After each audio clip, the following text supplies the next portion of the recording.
You're back. Hi. What are you planning on doing now? Well, I purchased a lovely home in Hamlin Park, and in my comings and goings, there are lots of people who are still desperate for change. So I am going to run for Masten District City Council. That seat is occupied right now by Ulysses Wingo. Um, do you feel that he is not doing the job? Why do you want to run against him?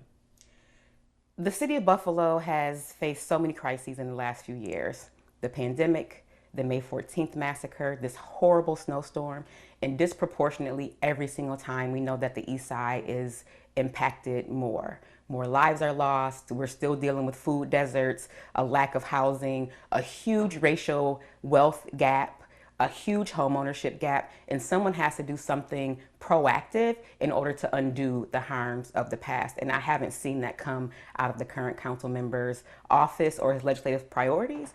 And I intend to champion causes that are going to help Black people in Buffalo really progress. And Masten is the quintessential Blackest district with the highest proportion of renters who should have opportunities for home ownership and generational wealth.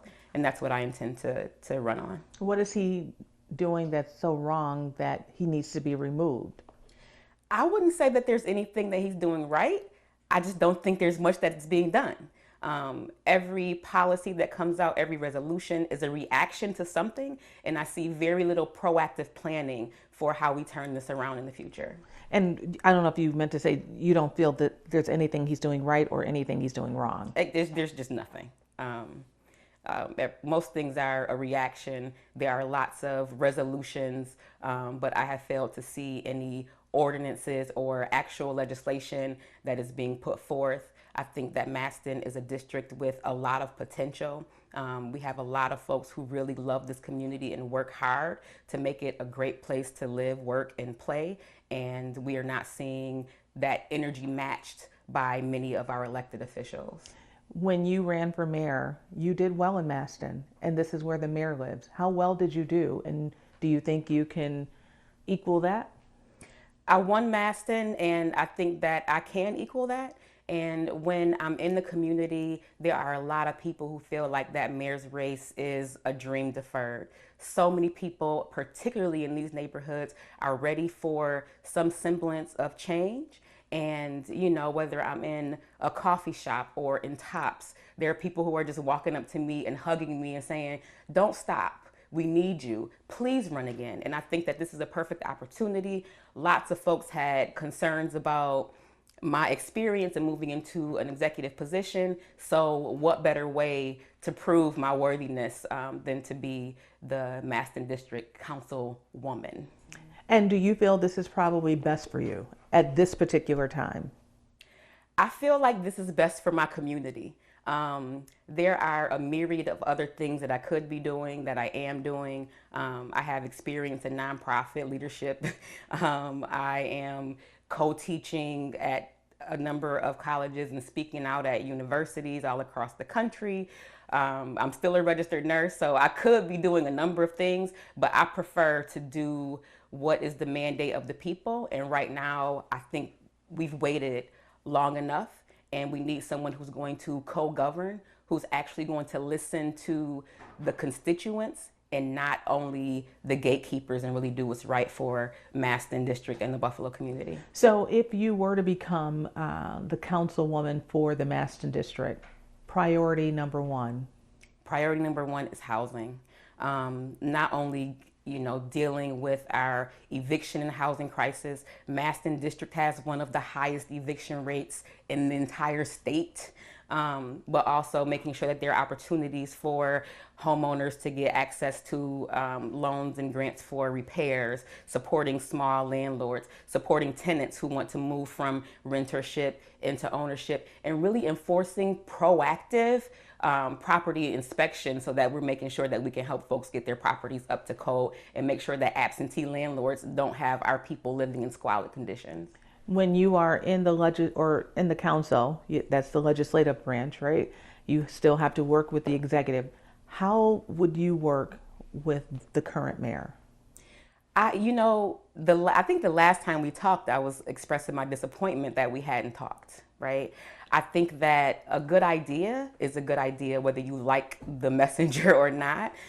So I look forward to working closely with the administration and all of the members of the mayor's team in order to really advance Buffalo to be a just, an equitable place where people can actually thrive and where everyone has a decent quality of life. That was my entire platform as mayor. That is going to be my platform as councilwoman. And I really want to extend an olive branch and reach out and work with all who mean to make our community a better place to live. He once sat in this seat. He was once the Masten District councilman, and then now he's the mayor. You would be representing the district where the mayor lives. We just went through a blizzard. And there's a lot of talk in the council now, fleet manager, emergency coordinator. When you see the current problems that are happening in the city that the council can control or have an impact on, besides housing, which you already talked about, what are they that benefit the people? But then you are representing one district, but still for the city, what's needed? Well, I think that the first thing is that there needs to be more transparency in government. I'm looking forward to having a strong constituent services where my office is in the community at least a few days a week where I'm accessible and people can reach me. I also think that co-governance should be a priority in the council and in the mayor's office. The people know what they need where they live. I'm looking forward to a more transparent budgeting process. And also, like I said before, taking a proactive approach. We're seeing lots of talk about fleet management, the conditions of equipment and things after the storm. Why weren't community centers equipped with backup generators? Why didn't we work with Buffalo Public Schools to open up school buildings, warming centers where people could get to safely that were closer to their homes? There are so many simple things that could have been done that were not. But again, the best ideas are coming from the people who are most impacted. And I think that governing does not happen in a vacuum. So I really look forward to opening it up and having more conversations with all members of all levels of leadership in our community. After the mayor's race, you had a moment to just sit back, digest. I know you went on vacations, you got to unwind, just let your mind breathe. And then are you still with the Working Families? I am not. So I intend, I'm applying for endorsement from the Working Families Party. So I resigned my position in order to run for this council seat. Why do you really want to do this? I love Buffalo so much. I love the people here. We are a resilient and kind and caring people. And of all this talk of a renaissance, of how conditions are improving, I still see so many people lack basic necessities. I see our community not at the level that it could be if there was just someone who was willing to dedicate time and resources. You know, the other thing is that we leave a lot of money on the table. Where's the grants administrator? So like my office is going to apply for grants. Our parks in the district are in desperate need of repair. We need more libraries. We have terrible literacy rates. There are just so many things that as a mother and as a member of this community, I know are very simple things to do. It just seems like no one is thinking about those things. I was talking to someone last week and they said, well, you know, the people in power think that everything is fine. And I said, it's easy to think that everything is fine when everything is fine for you, right? So I think that I'm so close to folks who are still experiencing day-to-day crises, living paycheck to paycheck, facing eviction, and I just want to be able to do something to help. So in the Masten District, I mean, it's obviously is predominantly Black, a lot of older individuals here, a lot of people who are just dedicated to the Democratic Party. And some of them just are not budging. But are they ready for you? And I say that because they saw you run for mayor. Many of them voted for you. They saw your shortfalls because they were all over the news. Are they ready for you to represent them on the council? I believe they are ready for me. And I believe they're ready for me. I am not a party loyalist. I'm a people loyalist. And in times of crisis, there are still people who are calling me, who are emailing me, who are looking for someone who is accessible, someone who is willing to at least try to help. During the snowstorm, my children and I walked over to Canisius College, and in the student center, where that was fortunately a warming center we had in this neighborhood, and there were parents with small children, with dogs, and a lot of people said, where's our council person? Where's the communication? How do we know what to do? How do we know what resources are available? And I think that a big part of being a council person is those constituent services, is that communication, is that transparency, is that accessibility, right? Is being in the community, is showing up for folks when they call. And I look forward to doing that as Masten District Councilwoman. And I think that this community is not only ready for it, but needs it. Talk to the naysayers, because they will want to bring up your past. They will want to bring up when there was the protest happening near the Peace Bridge and you were out there and somebody said something to you and you're like, well, I'm not running now. So you had some harsh words for people. For some people, they don't forget that. So is this a new India Walton? Is this a changed India Walton? Is this a woman who has evolved? Is this a woman who has learned from the past and has grown? This is India Walton growing. I recently had a 40th birthday. I've traveled all over the world. I've really been being coached by my superiors at the Working Families Party. I've also been engaged with an executive coach. I think that you are seeing an evolution. But also, I just want folks to know that I'm a human being.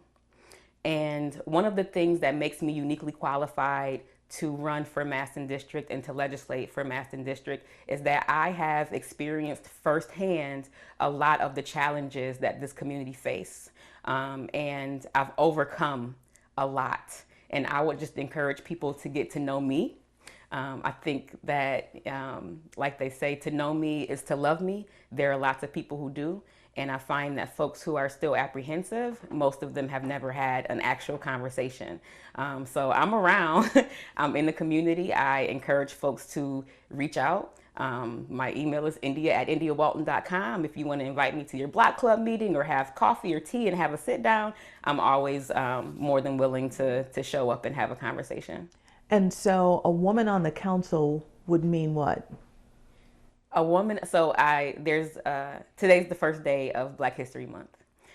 The first African American woman was elected to the council in 1959. Her name was Cora Pleasant Maloney, and she said that women are the watchdogs of civilization.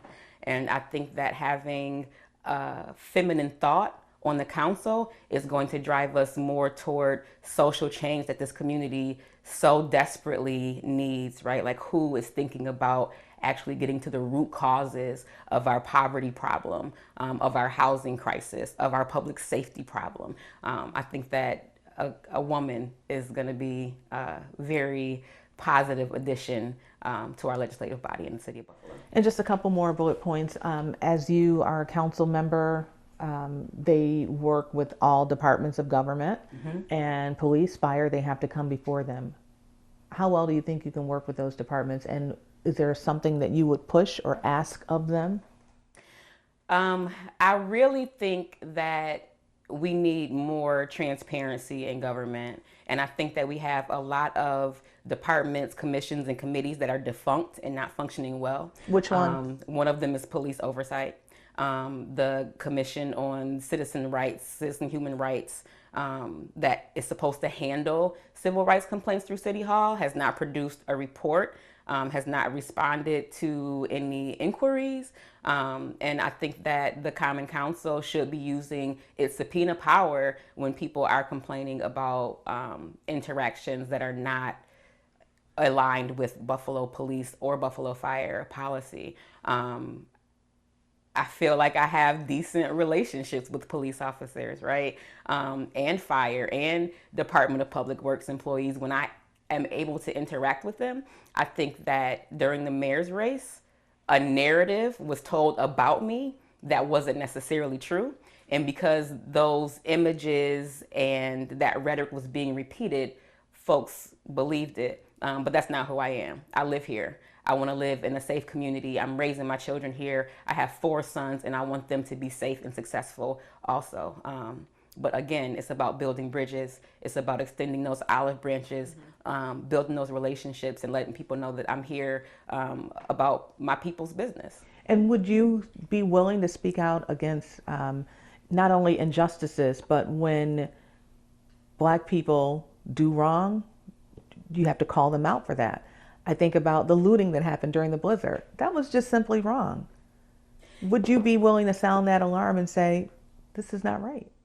So the issue that I have with the way we talked about theft during the storm was it wasn't concentrated in one area. It was happening all across the city, but the images that were being shown were predominantly of Black and brown people. And again, I seek to understand the reason, right? If a person is stealing formula and diapers, why aren't our fire stations or police stations or school buildings stocked with things like diapers and formula, water in case of an emergency so people don't have to go break into a store and steal, right? Some of the things were inexcusable, but my whole point is that property can be replaced. Human lives cannot. So while people were in crisis and were dying in the midst of one of the worst blizzards of our lifetime, I think that resources should have been focused on search and rescue and not tracking down petty thieves. But you're not upholding those who were walking away with like bubblegum machines and electronics. Absolutely Just to be not. clear, just to be clear. Absolutely not. But also, what drives you to this, right? You know, You're looking at the root. the root. Exactly. You know, when I was an organizer, we worked on a program called Law Enforcement Assisted Diversion, where when people commit low-level crimes, crimes caused by poverty or substance use, rather than throwing them in jail, we try and work with them on their socio and economic issues. People who are gainfully employed, people who have stable living wage jobs, a stable place to live, aren't stealing gumball machines. Right? So I think that, yes, speak out against, you know, criminal activity, but that shouldn't be the sole focus. That shouldn't be where the light is shined when we have the 3rd poorest city of its size in the nation. And we're not doing anything to proactively handle our poverty problem. So you see yourself as being a good council member for Buffalo? I think I'll be a great council member for Buffalo. And you want to tell this message today because it's the first day of Black History Month. I'm just feeling really excited and encouraged. Petitioning starts in 27 days, and I think there's been a lot of chatter and questions about whether I'm going to do it or not. So I want folks to know that, like, I'm here. I'm dedicated, I'm excited, and I can't wait to work with residents of the Masten District and beyond to make this the best election season and then subsequently the best district that the city has. And once again, just tell us your message in 20 seconds. My name is India Walton, and I am running to be your next Masten District council person.